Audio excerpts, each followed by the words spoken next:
Hello जी, क्या हाल चाल? सब बढ़िया। मैं शशांक शर्मा आपका स्वागत करता हूं स्कोर हाई की फिजिक्स चैनल में। और अब जल्दी से जल्दी बिना टाइम बर्बाद करे स्टार्ट करते हैं आज का सेशन। आज के सेशन में आप पढ़ने वाले हैं इलेक्ट्रिक फ्लक्स, और इलेक्ट्रिक फ्लक्स से जुड़ी हुई एक इतनी शानदार ट्रिक सिखाने वाला हूं कि आप कोई भी न्यूमेरिकल चुटकियों में कर देंगे। चाहे वो एकेडमिक न्यूमेरिकल हो, चाहे वो कॉम्पिटिटिव न्यूमेरिकल हो, आप उसे चुटकियों में कर देंगे। यानी आज का सेशन बहुत इंपॉर्टेंट होने वाला है। जी हां भैया, आज का सेशन अगर आपने पढ़ लिया तो आज के सेशन में आप सीख जाएंगे कि फ्लक्स के क्वेश्चन कैसे करने होते हैं, और बिल्कुल एंड लेवल तक। यानी आज के सेशन में आप सीखने वाले हैं कि एंड लेवल तक फ्लक्स के क्वेश्चन कैसे करने होते हैं। आप ये चीज ध्यान से देखिएगा, मैं आपको सिखाने जा रहा हूं कि क्या ट्रिक्स है। पहले तो मैं फ्लक्स की नॉलेज दूंगा, ठीक है, फ्लक्स की नॉलेज दूंगा, ठीक है। उसके बाद मैं आपको सारी ट्रिक्स जो है वो बताऊंगा न्यूमेरिकल्स के लिए। स्टार्ट करें? जी हां, चलिए। सबसे पहले इलेक्ट्रिक फ्लक्स क्या चीज होती है ये जानिए।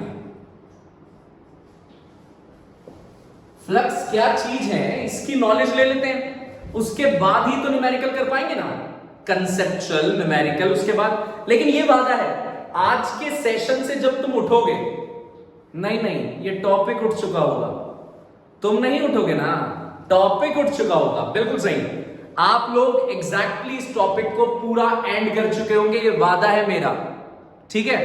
तो पहले आप इलेक्ट्रिक फ्लक्स को समझें कि इलेक्ट्रिक फ्लक्स का मतलब क्या है। किसी भी एरिया का फ्लक्स निकालना है, ये पर्टिकुलर एरिया है, थोड़ी देर लगेगी इसे समझने में, और उसके बाद जो ट्रिक है बहुत शानदार है। बार बार जोर दे रहा हूं, ट्रिक बहुत शानदार है। आज की क्लास की ट्रिक समझ ली तो समझ लो फ्लक्स के एक एक क्वेश्चन का दी एंड कर दिया। ये मिलेगी नहीं ट्रिक, हमारी है, कहीं और नहीं मिलेगी। देखिए, तो ये आपके पास एरिया है, इस एरिया के अंदर से जितनी इलेक्ट्रिक फील्ड लाइंस पास करती हैं उसे हम फ्लक्स बोलते हैं। इस एरिया के अंदर से जितनी इलेक्ट्रिक फील्ड लाइंस इसे पास कर जाती है नॉर्मली, उसे हम फ्लक्स बोलते हैं। लेकिन प्रॉब्लम यह है, अगर मैं आपसे पूछूं कि इस एरिया का फ्लक्स कितना है, तो आप तुरंत काउंट करके बोलोगे 1 2 3 4, फ्लक्स है 4। लेकिन एक और प्रॉब्लम है, आप खुद अपने दिमाग पे जोर दो और सोचो, क्या ये electric field lines actually exist करती हैं? ये तो इमेजिनरी होती है, और जो चीज इमेजिनरी है आप उसे कैसे देख पाएंगे? तो सिंपल सा कंसेप्ट है, जब ये इलेक्ट्रिक फील्ड लाइंस इमेजिनरी है तो इसे आप देख नहीं सकते, और जब आप इन लाइंस को देख नहीं सकते तो आप इन्हें काउंट नहीं कर सकते, और जब काउंट नहीं कर सकते तो फ्लक्स कैसे निकालोगे आप?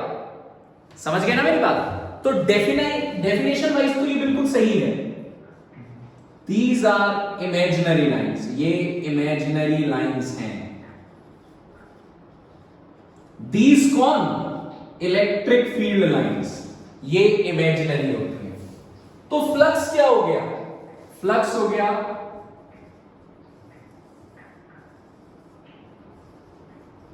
Total number of electric field lines crossing an area normally. Total number of electric field lines crossing an area normally, इसे हम फ्लक्स बोलते हैं। फ्लक्स को फाई से डिनोट करते हैं, फाई से। फ्लक्स का फॉर्मूला होता है ई एस कॉस थीटा। यार ये इसमें जो थीटा है ना, बड़ा परेशान करता है बच्चों को। आज हम इस थीटा की भी कमर तोड़ के रख देंगे कि भाई तू इतना परेशान क्यों कर रहा है बच्चों को, ऐसी क्या दिक्कत है तुझमें, आज खत्म कर देंगे। ई का मतलब क्या है? ई का मतलब यहां पे इलेक्ट्रिक फील्ड इंटेंसिटी से है। एस का मतलब है सरफेस एरिया, जिस एरिया का फ्लक्स आपको निकालना है। यानी फ्लक्स काउंट करके तो बिल्कुल नहीं आ सकता कि आप ये गिन लें 1 2 3 4, ना मुन्ना ना, आप ये 4 काउंट करके तो नहीं बता सकते क्योंकि ये नजर नहीं आती है। फ्लक्स का मतलब यही है कि किसी एरिया को कितनी इलेक्ट्रिक फील्ड लाइंस पास कर रही है, लेकिन ये लाइंस नजर नहीं आती तो फ्लक्स काउंट तो नहीं कर सकते। इसे तो मार दो गोली कि काउंट हो सकता है। इसलिए फ्लक्स निकालने का फॉर्मूला है E S cos theta. E electric field intensity, S surface area, theta है सबसे बड़ी प्रॉब्लम, थीटा है angle between E and n cap. E तो आप समझ गए इलेक्ट्रिक फील्ड लाइंस की डायरेक्शन हो गई, इलेक्ट्रिक फील्ड लाइंस की डायरेक्शन हो गई। n कैप क्या होता है? n कैप होता है एरिया वेक्टर। क्वेश्चन उठता है भैया एरिया वेक्टर क्या है? सिंपल लैंग्वेज में परपेंडिकुलर टू द सरफेस। यानी अगर आप मेरे से कहोगे इस बोर्ड का एरिया वेक्टर, इस बोर्ड का एरिया वेक्टर ये होगा परपेंडिकुलरली आउटवर्ड, परपेंडिकुलरली आउटवर्ड इसका एरिया वेक्टर। तो थीटा हमेशा याद रखना कि थीटा एंगल देखा जाता है इलेक्ट्रिक फील्ड और एरिया वेक्टर के बीच। एरिया वेक्टर क्या है? एरिया वेक्टर होता है सरफेस के परपेंडिकुलर। जैसे सपोज करो इस पर्टिकुलर बोर्ड की बात करता हूं, इलेक्ट्रिक फील्ड इधर जा रही है इस तरफ, इलेक्ट्रिक फील्ड लाइंस इस तरफ जा रही है और इस बोर्ड के एरिया वेक्टर ये हो गया ये।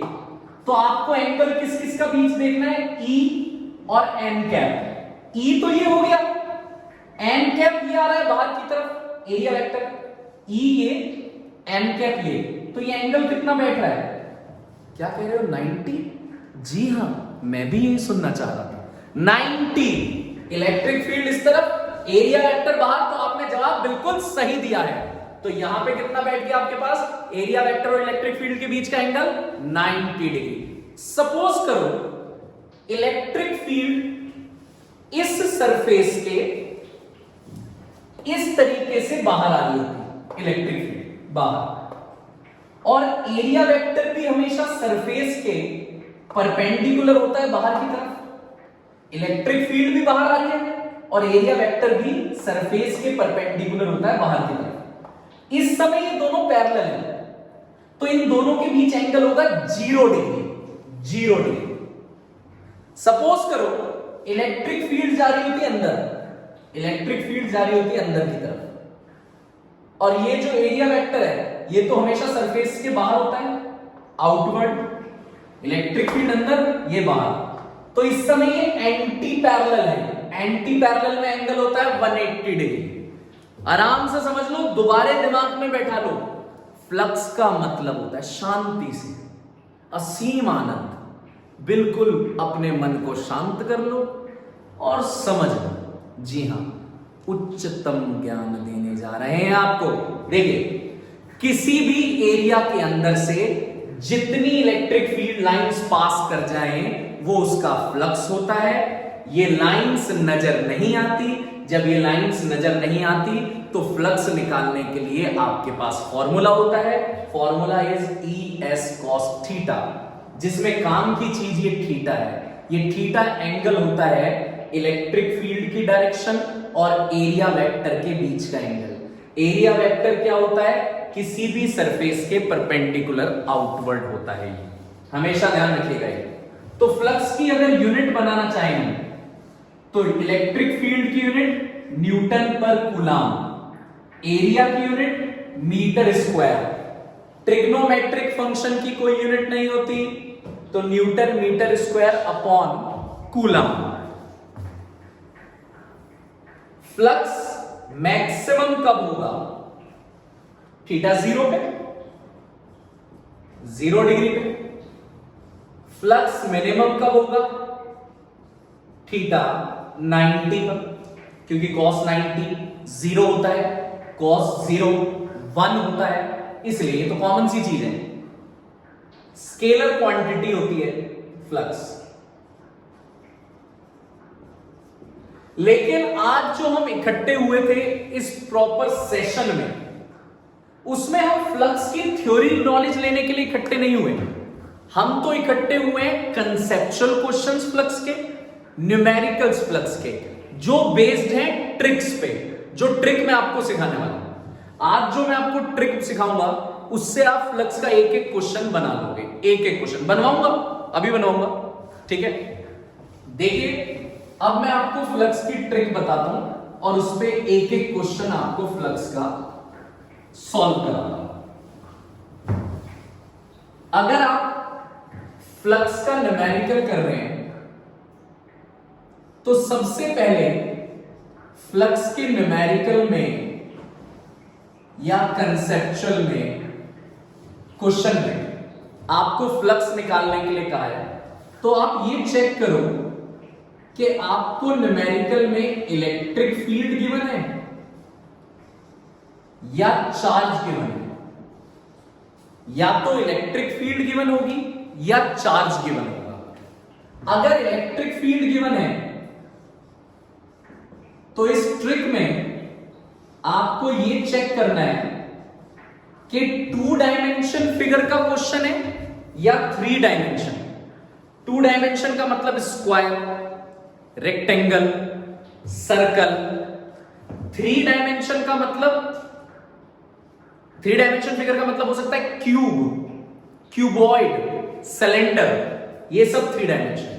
अगर 2 डायमेंशन का क्वेश्चन है तो आपको फ्लक्स का formula ES cos theta use करना है। अगर 3 डायमेंशन का है तो आपको फ्लक्स का फॉर्मूला यूज करना है flux enter plus flux exit. Enter वाले में लगा देना ES cos 0, एग्जिट वाले में लगा देना ES cos 180। ये भी बताऊंगा कि 0 क्यों लग रहा है, 180 क्यों लग रहा है, बताऊंगा, ठीक है। पहले आप अपने दिमाग में इसे उतार लो कि अगर फ्लक्स का न्यूमेरिकल आता है और इलेक्ट्रिक फील्ड गिवन है तो हम चेक करेंगे 2D फिगर है या 3D फिगर है। 2D फिगर है तो ES cos थीटा खाली एक बार अप्लाई होगा, और अगर 3D फिगर है तो ES cos थीटा 2 बार अप्लाई होंगे, 0 डिग्री पे और 180 डिग्री पे। एंटर वाले में 0, एग्जिट वाले में 180। बस दिमाग में आपको यह रखना है, ठीक है जी। क्वेश्चन में आपको पूरा कराऊंगा। अगर चार्ज वाले पे आ जाए, चार्ज गिवन हो, तो फॉर्मूला लगेगा Q upon epsilon not, Q upon epsilon not. लेकिन यहां एक कंडीशन है, चार्ज हमेशा एनक्लोज्ड होना चाहिए, बंद। अगर वो एनक्लोज नहीं है तो you have to enclose it, आपको उसे बंद करना पड़ेगा। और बंद कैसे करना पड़ेगा मैं सिखाऊंगा, ठीक है। अभी पहले आप दिमाग में बैठा लो, फ्लक्स का न्यूमेरिकल आ जाता है अगर, तो आपको सिर्फ चेक करना है कि इलेक्ट्रिक फील्ड गिवन है या चार्ज। दिमाग में बैठाओ, कितनी चीजें चेक करोगे? 2, बोलो 2, बोलो 2 चीजें चेक करोगे, इलेक्ट्रिक फील्ड या चार्ज। चार्ज गिवन है तो बस एक ही फॉर्मूला लगेगा Q अपॉन एप्सिलॉन नॉट। उसमें आपको यह चेक करना पड़ेगा कि चार्ज क्लोज्ड है या नहीं है। अगर चार्ज बंद नहीं है तो आप बंद करोगे। कैसे बंद करोगे मैं सिखाऊंगा। इलेक्ट्रिक फील्ड गिवन है तो मुसीबत थोड़ी ज्यादा है, आपको चेक करना पड़ेगा 2D फिगर गिवन है या 3D figure. 2D figure given है तो ES cos थीटा एक बार लगेगा, 3D फिगर गिवन है तो फ्लक्स 2 बार लगेगा, एंटर प्लस एग्जिट। एंटर वाले में cos 0, एग्जिट वाले में 180। नेक्स्ट वीडियो में मैं आपको इन्हें यूज करना सिखाऊंगा, जस्ट नेक्स्ट वीडियो, मतलब इसी का पार्ट 2 यूज कर रहा हूं, जा नहीं रहा कहीं, अगली वीडियो में ही आ रहा हूं। अगला पार्ट 2 देख लो, उसमें मैं आपको ये यूज करना सिखा रहा हूं, दोनों फॉर्मूले। अगर आपको पार्ट 2 के बाद बढ़िया लगता है तो आप चैनल को सब्सक्राइब करें, शेयर करें, कमेंट करें, लाइक जरूर करें।